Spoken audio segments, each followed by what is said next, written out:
ভাইরে ভাই, এখন খালি ফেসবুকে ঢুকলে খালি 26 তারিখ 26 তারিখ 26 তারিখ, মানে মাথাটা নষ্ট হয়ে যাচ্ছে যে কি হবে শালা 26 তারিখে, এত টাকা, কোটি কোটি টাকা।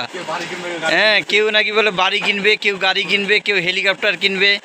তো এই কথাগুলো শুনে আমার কিন্তু সেই ওই যে কি বলে 2005 সালের দিকে মনে হয়, তো সেই সময়ের কথা আসলে মনে পড়ে যাচ্ছে। মানে ওই সময় মানে আমাকে একজন, আমি নাম বলছি না, তো আমাকে একজন মানে এসছে আমার কাছে যে ভাই আপনি ডেস্টিনিতে ইয়ে করেন, আপনি তো একসময় না একসময় মানে কারো না কারো মাধ্যমে ডেস্টিনিতে ঢুকবেন, এটা তো নিশ্চিত, তো আমার মাধ্যমে ঢুকেন। আমি কিন্তু আগামী মাসে একটা মোটরসাইকেল কিনতেছি, তার পরের মাসে একটা হেলিকপ্টার কিনবো। তো এরকম কথাবার্তা। তো আমাকে বলতে যে কারো না কারো মাধ্যমে তো আপনি ঢুকবেনই, তো আমার মাধ্যমে আমার চ্যানেল দিয়ে ঢুকেন। তো আমি ওনাকে একটা কথা শুধু বলছিলাম যে বাংলাদেশে সম্ভবত 16 কোটি মানুষ আছে।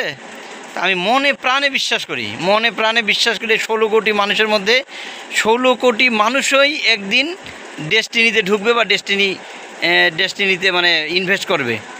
কিন্তু একটা মানুষ খালি বাদ থাকবে, আর সেটা হইলাম আমি। তো আমি ডেস্টিনিতে ভাই ঢুকি নাই।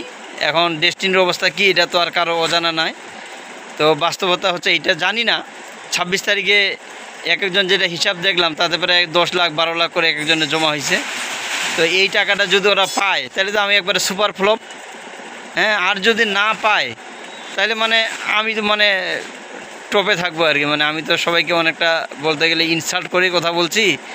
আমাকে সম্ভবত শেখ হাসিনার মতো ইন্ডিয়ায় পালাই যেতে থাকতে হবে যে হ্যাঁ কই একে ধরো। তো আমি আসলে মুখ কীভাবে দেখাবো জানি না। তো বাস্তবতা হচ্ছে অনেক কঠিন। তো এখন আমি মানে ইয়ানএফসি শুরু করছি যে 26 তারিখে গিয়ে আদৌ আমি পালাবো নাকি বুক ফুলাই দাবাই বেরাবো। তো আমার আসলে খুশি হওয়া দরকার, পাইলে টাকাটাকে এরা যদি পায় আমি কি খুশি হব না ও খুশি হব।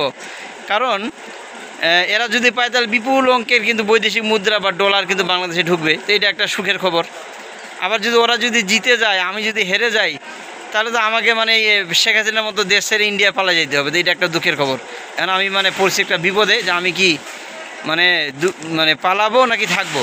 মানে ওরা পাইলে আমি খুশি হব না দুঃখ পাবো। তো দেখা যাক, 26 তারিখ অপেক্ষা আমিও থাকলাম। 26 তারিখে কী হয় সেটাই এখন দেখা যাক।